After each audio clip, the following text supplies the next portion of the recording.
Hi, everyone. It is Abijah, the host of Poetic Podcast and online magazine. I am here today with Miss Hashandra. We're going to be discussing the topic submission and submissive. Be submissive to you naturally. But when you're mistreating her, when it comes to things like verbal abuse or domestic violence or just being nasty all around, even if it's not violence, no woman is going to want to submit to a man who's not treating her correctly. And that's just a physical common form. Like, it doesn't have anything to do with being biblical all around. It's just common sense. Treat people right. You know what I'm saying? And it goes back to being able to treat yourself right. It all goes back to self-love, submission for me on a personal level. I already operate in my life like my future forever is already here. So in my mind, I'm already doing things that would be in the lines of submission for my future forever. So I think that when we get into a position of loving ourselves and already understanding what we need to do as an individual and being whole as an individual, it helps with submission when someone else comes into our lives. So a lot of people, they don't want to submit because they haven't even submitted to themselves. They haven't submitted to the idea of understanding who they are as an individual. So one thing that I have been working on over the last, I would say 4 years, is just figuring out who I am, what I want, because you made a good point. You're going to submit to who you want.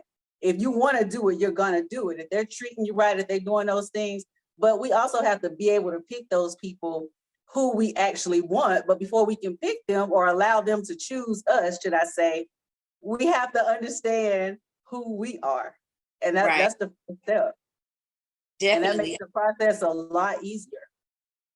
Yep, you're absolutely right. Because if you don't love yourself, you're not in love with who you are, you're not happy in the place that you are in life, then you're not going to be happy with nobody else. If you always full of anger, you hate yourself, you don't like the way you look or the way you talk, you don't like the position you're in, or whatever it is going on within your life, physically, mentally, socially, whatever. If you're not happy with that, you're not in a happy state, especially a happy state of mind, you're not going to be happy with no one else, and you're going to automatically mistreat that person. And submissive is never going to come, so I totally agree with you on that.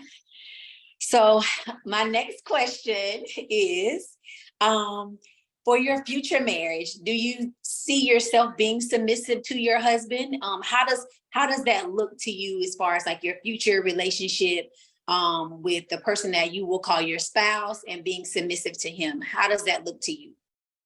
Absolutely.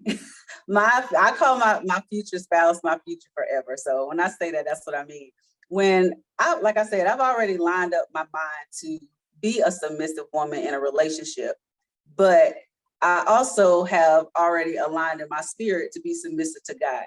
So if I'm consistently praying for a mate, or should I say waiting on a mate or preparing for a mate, then when my mate comes and they are what I want, I should automatically want to treat them right. I should automatically want to just stand by their side. And then submission doesn't always mean be quiet or, just kind of dial down and don't say anything. And that's a misunderstanding that we have in society because we don't understand the true definition of submission.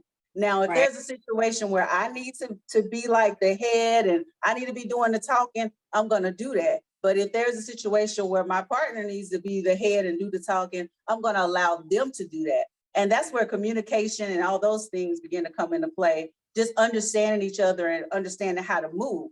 And if they're connected to God and you're connected to God and y'all connected to each other, y'all gonna be able to communicate. And that's one thing I really, really want my future forever, to be able to communicate without saying a word. Like, babe, you need to handle that. We need to do something about that. Or they look at me a certain way, like, yeah, you need to handle that. And so I can be able, just to play my role and be who I am and authentically be who I am, not, acting like this fake, I don't want to say nothing woman, because that's not who I am, and allowing them to authentically be who they are, then we can be our authentic selves and be a union together and be submissive to each other while being submissive to God.